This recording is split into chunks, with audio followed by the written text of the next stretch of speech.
I debated making a football joke this morning, and I'm not going to do that, just simply because I did watch the end of the game last night, so we'll stay away from Texas Tech football jokes. How many of you know the television show or the stories, the old Goosebumps stories, things like that? Yes? All right, a lot of you, okay, at least some of you. My kids, for some reason, particularly my son, has decided that he really likes these. And I think he and I would say my daughter, and then I would also say most definitely my niece right now, she's sitting over there, like to be scared, like to kind of wrestle with that. They like to create these haunted houses in their house and in different rooms, and then they take like their little iPad things and try to video it and all that type of stuff. And what's so crazy is everything is fun for the moment until we get to bedtime with my son Holden, and the next thing you know, he's looking at us and he's like, "Dad, I'm scared." And I have to be honest, there's a part of me that wants to say, "Listen, dummy, I told you. Like, don't do that stuff. What are you watching? Why would you watch that when you know it is going to scare you? Like, why would you do that? Just let it go." And it sticks with him because he'll have not seen this show for days, and the next thing you know, he's still telling you about it at night, and it becomes this haunting thing for him because this crazy little doll comes to life named Slappy, and it torments kids. Which, I don't know, you know. What's crazy in all of this is it got me thinking over the weekend about the things that haunt us. And I think what's really interesting about this whole thing is that as people, there are things that haunt us. Things that maybe we don't even want to say out loud. A lot of times it's driven by fear. What if? What do we do when? If I can't control this, then what ends up happening now? A lot of times I think the things that haunt us are these great spiritual truths that we want to wrestle with and we want to have real understanding with, and yet at the same time, I don't know, at least for me, what's haunting sometimes is I know I'm not living up to the spiritual truth. And you have these moments where you reflect upon your own life and you take a step back and you're like, whoa, I have so much growth to do. And so this wonderful spiritual statement becomes this haunting thing for you. And I would tell you this morning, that's what this parable is for me.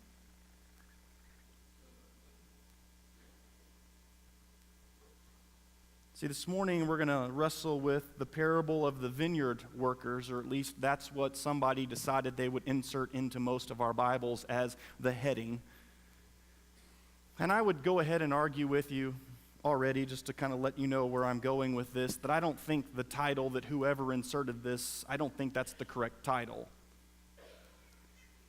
Matthew chapter 20 is where we're going to be today, but I think the correct title of this sermon should be the parable of the compassionate employer, not the parable of the vineyard workers, simply because the center of this story and the one who brings truth to this story is not what's taking place with the vineyard workers. It is God himself who plays the role of the compassionate employer.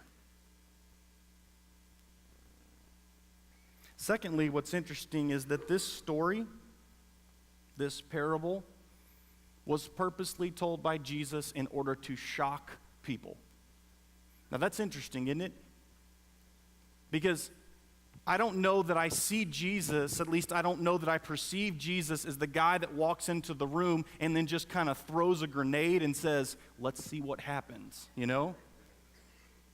But in some cases, that's exactly what he's doing with this text, is he is shocking people with this text and purposefully doing so. And I'll show you how he does that here in just a minute. Because interestingly enough, for those of us who have been born and raised with Jesus, we're the target of this parable. We are the target of this teaching. The last thing you'll notice as we begin to read through is there's not really any closure here. You know, it's kind of like the parable of the prodigal son, when he finally comes home. And I'll be honest with you, I think that parable is misnamed. I think it ought to be the parable of the loving father.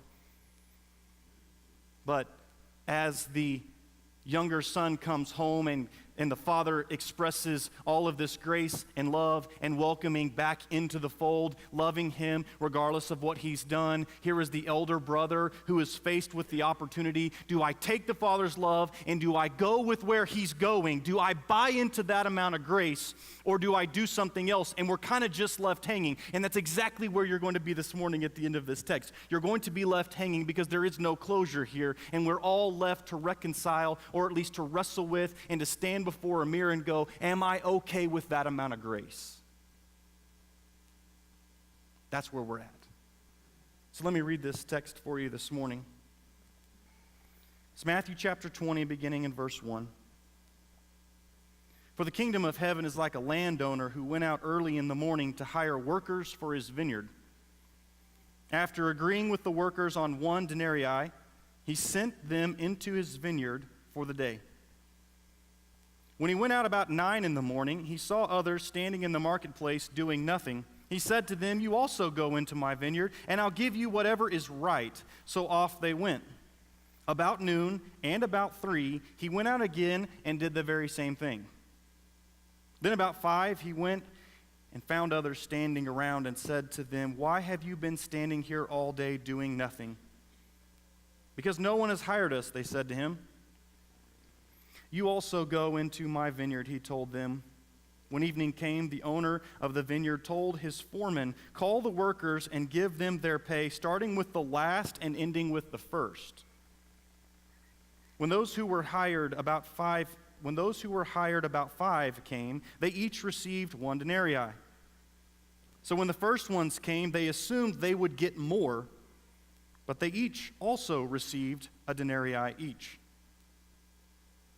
When they received it, they began to complain to the landowner. "These last men put in 1 hour, and you made them equal to us, who bore the burden of the day's work and the burning heat." He replied to one of them, "Friend, I am doing you no wrong. Didn't you agree with me on a denarii?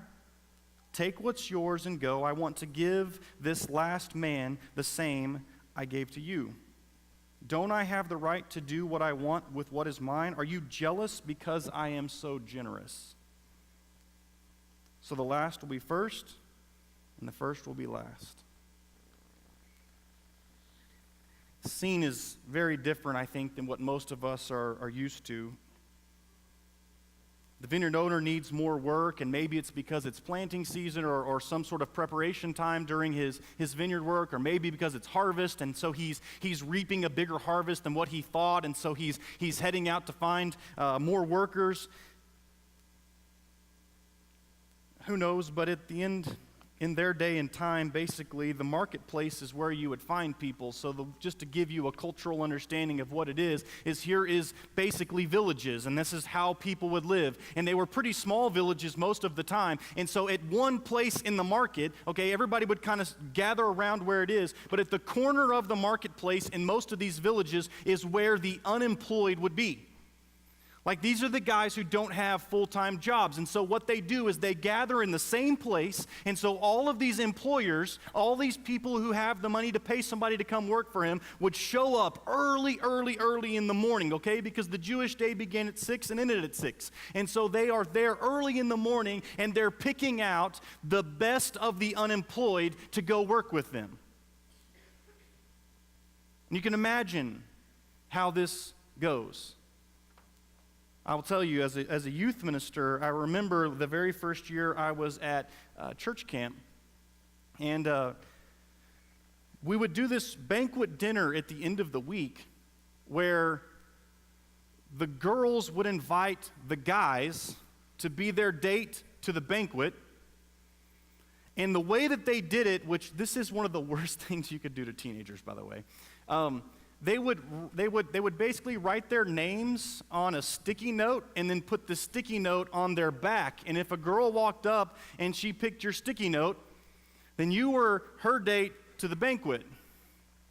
And I can vividly remember seeing these boys who would casually try to walk in front of the girl that they like, hoping, please pick me, please pick me. And it was one of the worst ideas. I don't know who came up with it, but it was horrible because you would have all of these boys who were either the irritating child, or maybe they weren't considered to be cute, or maybe they were, you name it, whatever it was, but they're all basically kind of standing together looking at one another like nobody wants us. And then we would say, Jesus loves you, welcome to church camp, Like, it's just stupid. Like, it doesn't work. I don't know what we were doing. I remember telling them, I'm like, first of all, maybe I'm sensitive to this because I was that child who no one picked their sticky note, but can we please stop doing this practice? But you can imagine what this looked like. And this goes on 5 times. 5 times this goes on. Where the landowner goes back to it at 9, he goes back to it at noon, he goes at 3, and he comes back at 5 o'clock with an hour left in the workday.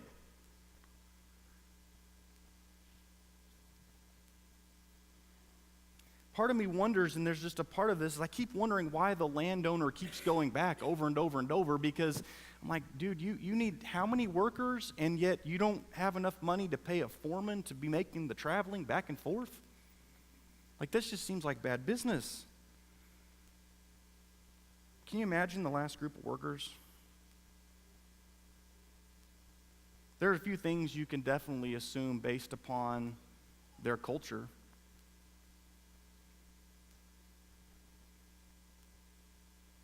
Maybe they were the laziest. Known amongst the villages, don't hire those guys, they don't work hard. Maybe they were physically unable and just couldn't do it. Maybe they were too young, maybe they were too old, maybe they were just unskilled people that the employers are going, he's not, let's not pick him. Maybe they just had terrible reputations amongst the village. Can you imagine having to return home to your wife and kids that day? Some of you in this room know exactly what I'm talking about because you've been without jobs. You know what it's like to feel like your value is completely tied to what you do. And I think most of us are there because when you ask somebody, how are you? The next question that most of us run with when we're meeting somebody is, well, what do you do?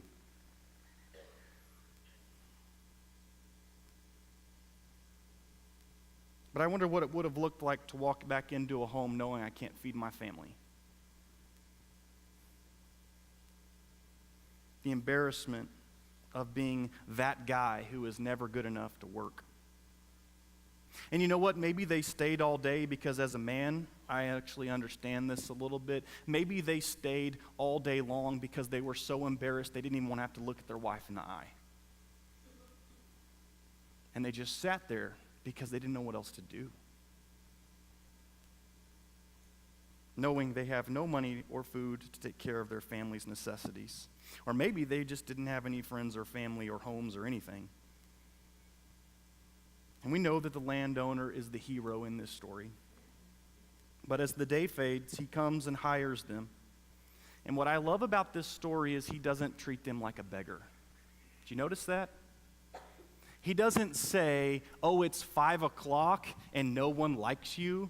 Let me treat you like you are that, and let me just toss you a denarii, which would have been a full day's wage anyways, and now you can go home as a beggar. He's like, come give me an hour's worth of work. I'll treat you fair. I'll treat you just. And at the end of the day, they get to return home with money, having been selected for work, and with heads held a whole lot higher than much earlier in the day. Come back to that first surprise for just a moment. That the landowner is the one doing all the recruiting, all the hiring. And towards the end of the parable, if you noticed, it's when he pays them that the steward finally comes onto the stage. So he had a steward, he had a foreman, He had a land manager. But it's the landowner who makes the trip 5 times in the same day, back and forth, back and forth, back and forth, because he is going to make sure that they get to see his face. It's mine, and I'm giving to you. The second crazy thing is that in this parable is that the steward, this manager or foreman or whatever word you want to use with, he pays everyone not just the exact same, but he pays them in the wrong order. Because nobody would have done this during their culture. In their culture, it would have been easy. It would have been like, oh, you worked the hardest, I will pay you first. You worked second hardest, I will pay you next. Until I get to the point where I'm talking to the group that showed up at 5, I'll pay you last. Why? Because you didn't work enough. But he does it in reverse order, and it's like he's purposely trying to mess with those who were there earliest. He wants them to see just how generous he is. He wants them to experience it. Because here's the thing, and this is what's so crazy about it, is everybody could have been happy had he just paid them in the right order. Because he could have paid everybody the same, but after giving the earliest workers their wages, he could have said, thanks guys, y'all can go ahead and go. Now they walk off.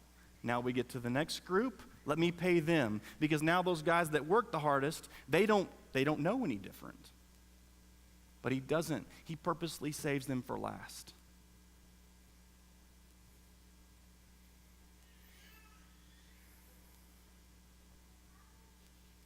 We're literally talking about the difference where one group worked possibly 12 straight hours, and one group shows up and gets 1 hour, and they all get paid the same. And what is no surprise is the response of the earliest workers. Because everybody likes the idea of equal pay for equal work. Nobody really likes the idea of equal pay for various amounts of work. But what I think we need to understand is a huge piece of this parable, this puzzle that we're putting together of who is Jesus and what is the kingdom of God, is that no one in this parable is underpaid. No one in this parable is treated unjustly. No one in this parable is treated without dignity. Everyone in the parable, whether they come at the beginning or whether they come at the end, is treated with the exact same amount of generosity. Ken Bailey says it this way: the complaint is from the justly paid who cannot tolerate grace.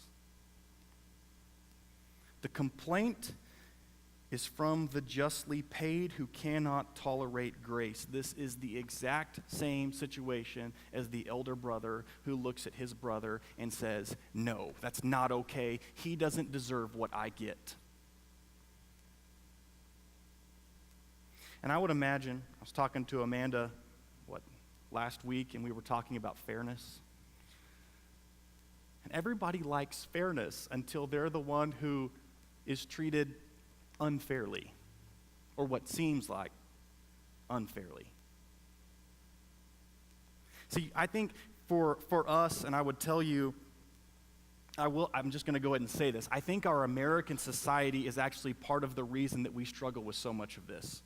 Because we come from a capitalist economy, and we come from a capitalist understanding of how life should work when it comes to politics, when it comes to all sorts of things. We are market-minded people. We've been raised in a society that forms people to believe that their value, our value, your value, is directly tied to what you accomplish, how much and how hard you work, and how much you're paid. And people who don't put in the effort that we do, whether it's work or even Christianity, shouldn't get the same benefits as us. Depending upon your perspective, grace is either amazing or just infuriating. Because if we're not careful, it can become real easy to get angry with grace. And like I told you a minute ago, this story that Matthew is telling to the early church, he's got a couple audiences maybe he's hitting here. Maybe he's talking to the Pharisees. We know that. The stories and the bashings and the struggles that Jesus had with them. But even contextually speaking with Matthew, he may not even be talking to them. He might actually just be talking to his 12 disciples that he chose at the beginning, because just a couple chapters before this, they're sitting around and they're griping at one another about who's going to be the greatest in the kingdom. And he's letting both groups know everyone is equal.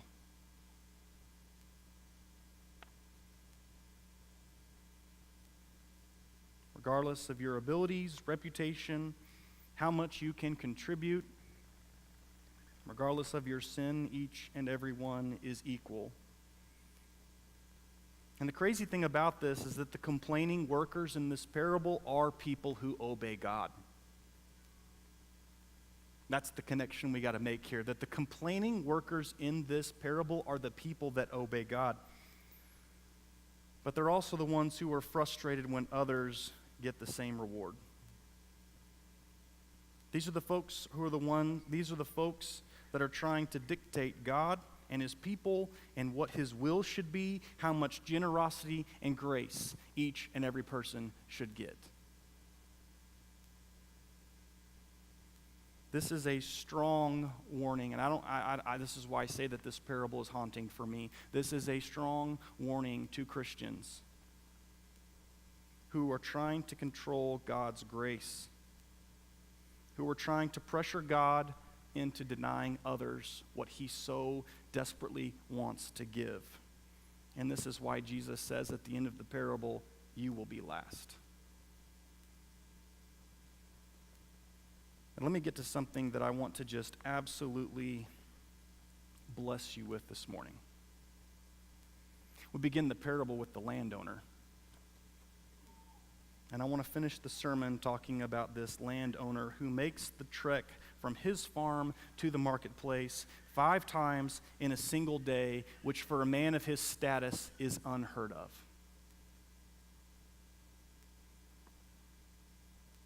See, regardless, and I put this equation together for you, and you can throw that up there, Randy, if you don't mind. Let's look at that for just a moment.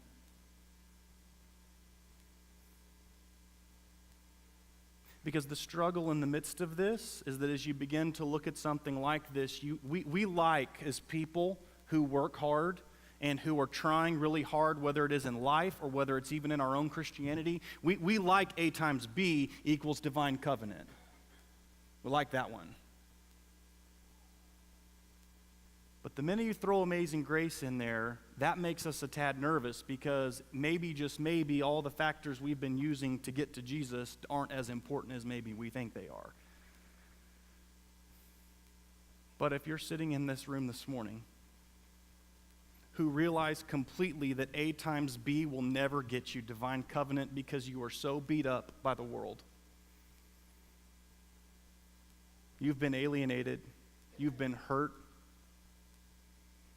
you've been broken by the world, and to some degree, maybe you even broke yourself because you chose some really poor decisions. The minute Amazing Grace gets entered into this conversation, you get divine covenant with God. And your God will come to you repeatedly over and over and over, regardless of what it costs him, in order to make sure you understand you are valued. Not because he's throwing you a coin like you're some sort of a beggar, but because he's going to give you full inclusivity in his kingdom and purpose. Our God did not bestow grace upon us because he felt sorry for us. Our God bestowed grace upon us because he said, I have a will for you, and it is inside my family and for such a great purpose that you can't even understand, but along the way you're going to get insights into what it looks like, and it's going to be worth every single penny. Every single 100% of work you put in, every single thing. You ever tried to help somebody who's lazy learn how to work? Just going to throw that out there. It can be really frustrating, you know? Doing youth ministry, I had an intern one time that was a waste of money for the summer. But that's what's so very, very interesting, is that God starts the relationship knowing you and I are not where we're supposed to be. But he keeps at it over and over and over so that he might create us into whatever we can be. And he doesn't care how long it takes. That's the God that's speaking to you.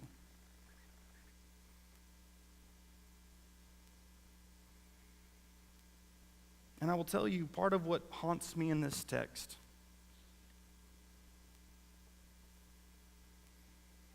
I've wrestled with it for a couple weeks now, is I think many of us,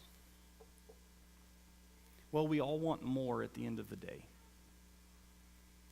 We want more financial stability. We want more stability in our relationships. We want more stability in we want more spiritual affirmation.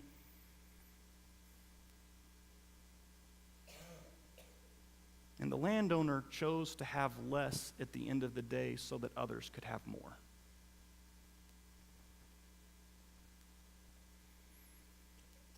In the back of my head, and I've not always been able to put words to this, but I know I don't deserve this job. I know that. And I say that because of how much I think of this type of a job.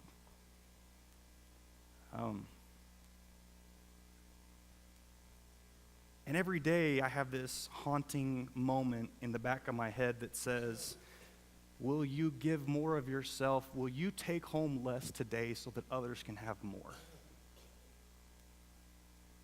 I hear that. And I don't care what it takes. What I have to do, that's that driving force there. How much will I take? I'll take home less in order to make sure you have more. I will do that for you. I believe our eldership will do that for you. I know our staff will do that for you. But I'm looking at some of you right now, and I want to know if you'll do that for your spouse. I want to know if you'll do that for our church. I want to know if you'll do that for your coworkers. I want to know if you'll do that for your kids. Will you take home less at the end of the day so that others can have more? Because I don't just want us to be a people who go, oh my goodness, look at this divine grace that God gave to me. I want us to be the type of people, I think Christianity calls us to be the type of the people that receive this amazing grace from God and we go, oh my goodness, you did what for me? You've made me what? Oh, I have got to live like you. I have got to treat people like you. And that's why I tie it to the parable of the prodigal son, because at the end of the day, you are not called to be the younger brother or the elder brother. We are called to grow up into people who will be like the Father. That's the point of that parable. Much like this one is. Will you allow God to just absolutely overwhelm you with grace? And will you take home less at the end of the day so that others can have more? That's who we are. If you believe my friend Randall, who got up here just a moment ago, who sees it in the very midst of his own life. When life is really, really hard and you give to others, God opens up a world of kingdom truths you can't get any other way. When you live for others, God will fill your cup over and over and over with his divine grace. What I would like to do is, I think we've got a couple elders in the room. We get Kent and Robert, if you don't mind. And I would like to put Robert, if you will stay on this wall over here, and Kent, if you will come to this wall. I didn't know you guys were going to sit on the same side of the church.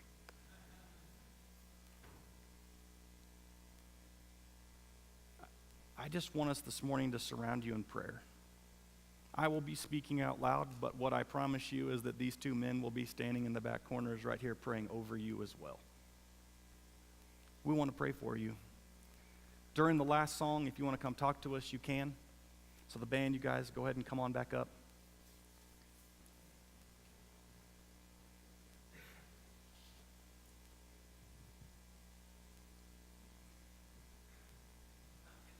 I pray that you feel the Spirit of God this morning as